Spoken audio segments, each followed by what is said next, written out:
2023 के विधानसभा चुनाव में छत्तीसगढ़ की जनता ने मोदी की गारंटी पर विश्वास किया, हमारे देश के यशस्वी प्रधानमंत्री नरेंद्र मोदी जी पर विश्वास किया और जनादेश देकर हम लोगों को सरकार में बैठाया। तो हम लोग का फर्ज है कि मोदी की गारंटी को भी पूरा करें और जनता के सब सुख दुख का भी ख्याल करें। तो इस सुशासन तिहार के माध्यम से हम लोग, हमारे मंत्रीगण, हमारे सांसदगण, हमारे विधायकगण और हमारे जो निर्वाचित जनप्रतिनिधि हैं, सभी क्षेत्रों में जा रहे हैं। क्लस्टर बनाकर समाधान शिविर का आयोजन किया जा रहा है। 10 पंचायत, 15 पंचायत, कहीं 8 पंचायत, ऐसा पंचायतों का क्लस्टर बना के समाधान शिविर का आयोजन हो रहा है। और कहीं कहीं अचानक भी किसी गांव में जा रहे हैं और वहां पर किसी पेड़ के नीचे खटिया बिछवाकर वहां जन चौपाल लगाकर लोगों से संवाद कर रहे हैं और उनसे हालचाल पूछ रहे हैं। तो ये इस सुशासन तिहार का उद्देश्य है। और जैसे मैंने कहा कि 14 जिला का हमारा प्रवास हो चुका है, आज भी 3 जिला जाएंगे। और इस समाधान शिविर से एक तो सरकार की जितनी भी योजनाएं हैं उसको हमारे अधिकारी जनता के सामने में रखते हैं। विभिन्न विभागों का स्टॉल भी लगता है और योजनाओं की जानकारी भी हमारे अधिकारी जनता को देते हैं। और जो उनकी समस्याएं आती हैं तो कई छोटी मोटी समस्याओं का निदान तत्काल में हो रहा है। कल मैं एक जिले में था तो एक महिला बताई कि उसके पास राशन कार्ड नहीं था और कल ही वो समाधान शिविर में आई और उसका राशन कार्ड बन गया। तो इस तरह से किसी का राशन कार्ड बन जाता है, किसी का आयुष्मान कार्ड बन जाता है, किसी का आधार कार्ड बन जाता है और भी कई तरह की समस्याएं रहती हैं, उसका निपटारा हो जाता है। और बाकी तत्काल में जिस समस्या का निदान नहीं होगा, आने वाले 1 महीने में हमारे अधिकारी उसका समाधान करेंगे। तो इस तरह से सुशासन तिहार का प्रदेश की जनता को काफी लाभ होता है। और कल यहाँ पर 3 जिले का समीक्षा बैठक हुआ।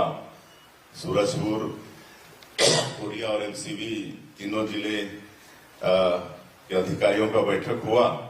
और चूंकि आप सबको मालूम है कि अभी पश्चिम एशिया में जो युद्ध की स्थिति बनी हुई है उसके कारण हमारा देश भी प्रभावित हुआ है विश्व के साथ साथ। और हमारे देश के यशस्वी प्रधानमंत्री जी का यह आह्वान है कि हम लोग डीजल पेट्रोल का मतलब खपत सोच समझ कर करें। और इसलिए थोड़ा हम लोग समीक्षा बैठक का स्वरूप भी बदले हैं। बाकी जो 2 जिले थे वहां से खाली एसपी कलेक्टर आए, बाकी अधिकारी वर्चुअली वहां से जुड़े थे। तो इस तरह से हम लोग थोड़ा सा समीक्षा बैठक का स्वरूप बदले हैं और बिंदुवार समीक्षा हुई है और बड़ी अच्छी सार्थक चर्चा हुई है। कल के बैठक में एक तो राजस्व के प्रकरण जो निपटे हैं उसकी जानकारी हुई, एक प्रधानमंत्री आवास पर भी समीक्षा हुआ। और इधर ये हुआ कि एक तो कई जो प्रधानमंत्री आवास के लाभार्थी हैं वो चले जाते हैं बाहर और कुछ के मतलब मृत्यु हो जाने से तो ये निर्देशित किए हैं कि उनके नॉमिनी के नाम से वो प्रधानमंत्री आवास का निर्माण किया जाए। ये कल के समीक्षा बैठक में निर्देशित हुआ है। उसी तरह से मातृ मृत्यु दर में भी हम लोग को काम करने की आवश्यकता है। इसलिए स्वास्थ्य विभाग को कहा गया है कि जो संस्थागत प्रसव है उस पर ज्यादा जोर दें, अधिक से अधिक संस्थागत प्रसव हो। और फिर जैसे मोदी की गारंटी में हम लोग का एक वादा है कि जो रेडी टू ईट का काम है जैसे 15 साल अपनी सरकार थी तो महिला स्व सहायता समूह की बहनें इसको करती थी, तो फिर से उसको रेडी टू ईट का काम महिला स्व सहायता समूह को वापस देना है। कई जिलों में, रायगढ़ जैसे जिलों में ये काम सूरजपुर जिले में हो गया है, बाकी जिलों में भी इसको करने के लिए निर्देशित किए हैं। उसी तरह से अब ये गर्मी है, गर्मी के बाद बरसात आएगी और पेयजल की भी समस्या रहने वाली है। वैसे हम काफी संतुष्ट हैं कि गांव में पेयजल की मतलब बहुत ज्यादा समस्या नहीं है। हैंडपंप वगैरह वाटर लेवल डाउन होने के कारण कुछ सूख गए हैं और जल जीवन मिशन इसका भी काम, हालांकि पिछली सरकार में इसमें ठीक से काम नहीं हुआ जैसा होना चाहिए था, लेकिन माननीय हमारे देश के यशस्वी प्रधानमंत्री जी ने जल जीवन मिशन 2.0 फिर लॉन्च किया है, तो उसमें पैसा मिलने वाली है। और इधर कल जो 3 जिलों में ये ज्ञात हुआ है कि ज्यादा मल्टी विलेज स्कीम यहाँ पर बनाए जा रहे हैं, तो उसमें काम होगा और लोगों को पानी देने का काम होगा। लेकिन हमने निर्देशित किया है कि किसी भी गांव को, मोहल्ले को, जनता को पेयजल की समस्या नहीं होनी चाहिए और इसलिए कहीं अगर टैंकर क्रय करने की भी आवश्यकता है किसी पंचायत को, तो टैंकर क्रय किया जाए और अड़ोस पड़ोस जहां पानी उपलब्ध हो वहां से पानी लाकर जनता को मुहैया कराया जाए, ये भी हमने निर्देशित किया है। और मंत्री जी हमको बता रहे थे कि अपने जिले में तो हर पंचायत में, अपने विधानसभा में हर पंचायत में टैंकर दिए हैं, तो इस तरह से इधर भी टैंकर की व्यवस्था जहां जरूरत होगी वहां करके प्रशासन लोगों को पानी पीने की व्यवस्था करेगी। कुल मिला के निर्देशित किए हैं कि किसी भी जनता को पीने की पानी की समस्या नहीं होनी चाहिए और शुद्धता की दृष्टि से क्लोरीन टेबलेट वगैरह जो डाला जाता है हैंडपंप वगैरह में, वो सभी निर्देशित किए हैं कि उस समय पर हो जाए।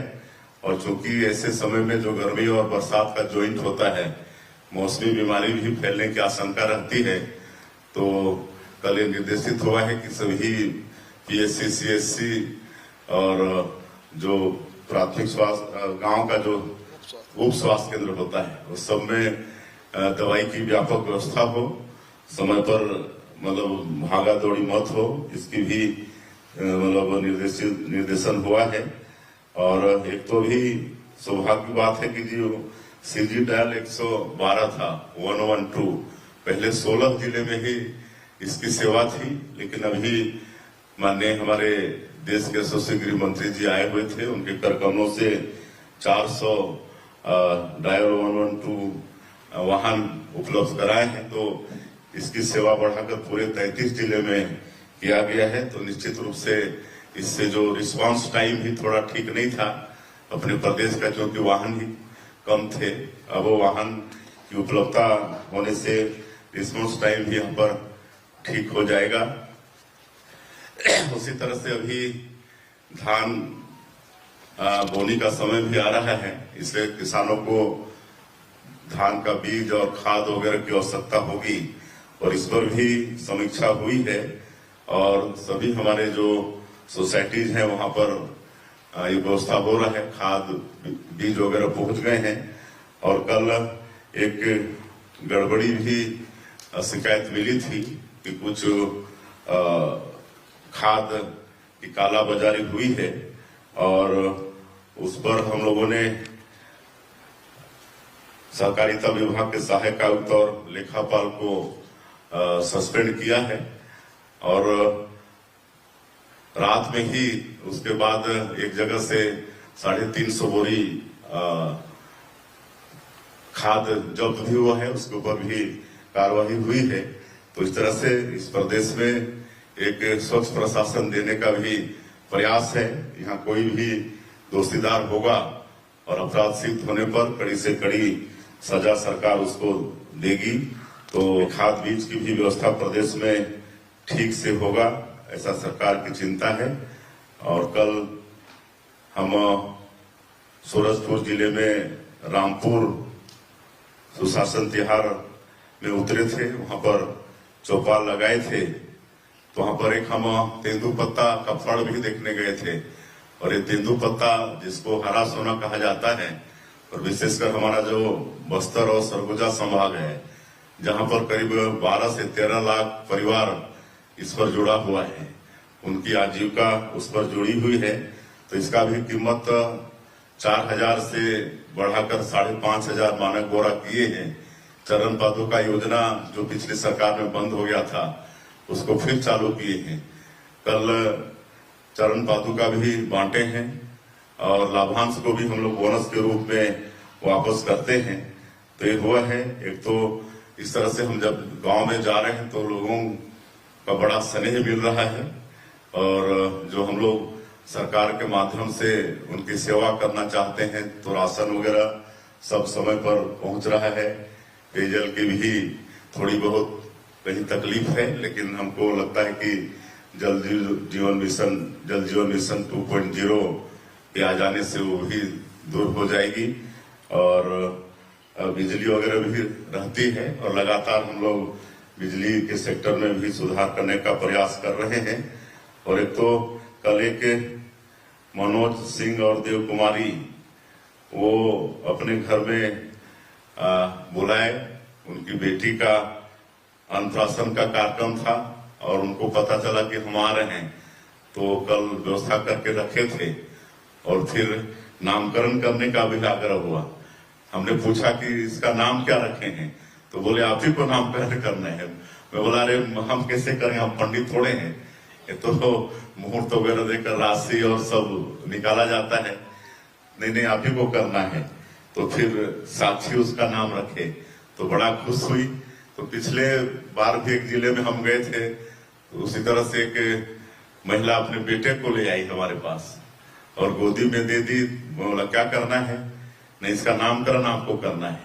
तो मैं बोला कैसे मैं कर सकता हूँ, मैं कोई पंडित थोड़े हूँ। नहीं, हम तो आप ही से सोचे कि आप ही इसका नामकरण करेंगे। तो हम पूछे कि कब पैदा हुआ है बच्चा, तो वो बोली कि रविवार को। तो हम बोले रविशंकर इसका नाम रहेगा। तो इस तरह से प्यार लोगों का मतलब जा रहे हैं सुशासन तिहार में, तो इतना प्यार लोगों का हम लोग को मिल रहा है। और इस तरह से कल कोरिया में कुसहा में गांव में आकस्मिक पहुंचे, तो वहां पर एक कामयाबी वैन इसको हरी झंडी दिखाकर हम लोग शुभारंभ किए हैं। और ये वैन है पूरा, और इसमें पूरा इनोवेशन का मतलब उसमें व्यवस्था है। और वो वैन स्टूडेंट लोगों के बीच में जाकर उनको इनोवेशन करना सिखाएगी। तो वैन का भी कल हरी झंडी दिखाकर उसको भी रवाना किए हैं। तो कुल मिला के सुशासन तिहार का अच्छा अनुभव हो रहा है। और आगे आने वाले समय में मोदी की गारंटी के जो काम है उसको तो अधिकांश हमारी सरकार ने पूरा किया है। और आगे स्वच्छ प्रशासन देने के लिए हम ई डिस्ट्रिक्ट को भी बढ़ावा दे रहे हैं। ई डिस्ट्रिक्ट वैसे तो डॉक्टर रमन सिंह जब मुख्यमंत्री थे तभी से शुरू हुआ है, लेकिन उसमें जो सेवाएं हैं उसको हम लोग बढ़ाकर सैकड़ों की संख्या में कर रहे हैं। अब छत्तीसगढ़ की जनता को घर बैठे ही बहुत सारी सेवाएं मोबाइल पर उपलब्ध हो जाएंगी, जैसे जाति प्रमाण पत्र है, निवास प्रमाण पत्र है, आय प्रमाण पत्र है, राजस्व का रिकॉर्ड है, बिजली बिल पटाना है, ये सब उसी सेवा से उनको उपलब्ध हो जाएगा। और अभी हम मुख्यमंत्री हेल्पलाइन शुरू करने वाले हैं और अगले महीने शुरू हो जाएगा। तो इसके लिए कर्मचारी ट्रेंड हो गए हैं, हमारा दफ्तर भी व्यवस्थित हो गया है और हेल्पलाइन टोल फ्री नंबर रहेगा। और कोई भी जनता उस नंबर पर फोन करके कोई भी अपनी जो समस्या है उसको रजिस्टर्ड जनता करा पाएगी। और सभी समस्याओं के समाधान का एक टाइम बाउंड होगा, और उस टाइम में अगर उसका समाधान नहीं होगा और अधिकारी अगर उसमें लापरवाही करता है तो अधिकारी के ऊपर भी सरकार एक्शन लेगी। तो इससे छत्तीसगढ़ की जनता को काफी आराम हो जाएगा, घर बैठे बहुत सारी समस्याओं का वो निदान करा पाएंगे। तो इस तरह से हम लोग जनता को जितना ज्यादा से ज्यादा सुविधा दे सकते हैं, एक अटल डिजिटल सेवा केंद्र भी खोल रहे हैं। हर पंचायत में, और अभी तक 6000 से ज्यादा पंचायतों में इसका काम शुभारंभ कर चुके हैं। इसमें भी वो CSC जैसा ही है या CSC है, उसी तरह से अटल डिजिटल सेवा केंद्र में ये जो सारे दस्तावेज के साथ साथ बैंकिंग की भी व्यवस्था उनको मिलेगी, वहां पैसे का भी ट्रांजैक्शन होगा। और पैक्स भी अभी नया खोले हैं, सहकारिता को ज्यादा बढ़ावा दे रहे हैं छत्तीसगढ़ के अंदर में, और 2058 पैक्स पहले से थे, 515 पैक्स अभी नया खोले हैं। तो इस पैक्स के माध्यम से भी हमारे किसानों को वहीं से धान का बीज, खाद, दवाई, लोन की व्यवस्था ये सभी होने वाली है। तो इस तरह से छत्तीसगढ़ की जनता को सरकार के माध्यम से हम लोग अधिक से अधिक सेवा देना चाहते हैं। और आज आप सब लोग आज के प्रेस वार्ता में आए, आप लोगों का भी मार्गदर्शन हम लोगों के लिए बहुत अहम होता है। आप लोग की जो बताते हैं उससे हम लोग को आगे बढ़ने में बहुत सहयोग होता है। आप लोगों का मैं धन्यवाद करते हुए, कोई प्रश्न होगा तो धन्यवाद।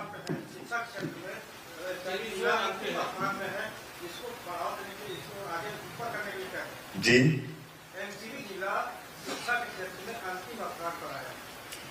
हाँ, कल समीक्षा के दौरान ये बात आई है।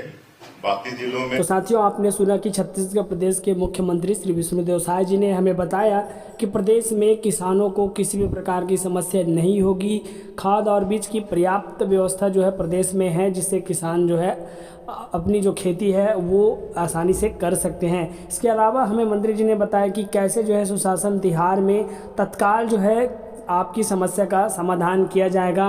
उदाहरण के लिए उन्होंने बताया कि तत्काल किसी को राशन कार्ड मिल रहा है, किसी का आधार कार्ड नहीं था तो उसका आधार कार्ड भी बनवा दिया जा रहा है। तो इस तरह से अगर सुशासन तिहार में आप जो है अगर आवेदन करते हैं तो आपका समस्या जो है तत्काल जो है निदान हो सकता है। तो उम्मीद करता हूँ दोस्तों ये जो वीडियो है आपको हेल्पफुल लगा होगा। ऐसे ही तमाम योजनाओं से संबंधित वीडियो देखने के लिए हमारे चैनल को सब्सक्राइब करके रखें। साथ ही साथ यह वीडियो कैसी लगी कमेंट्स करके ज़रूर बताएं।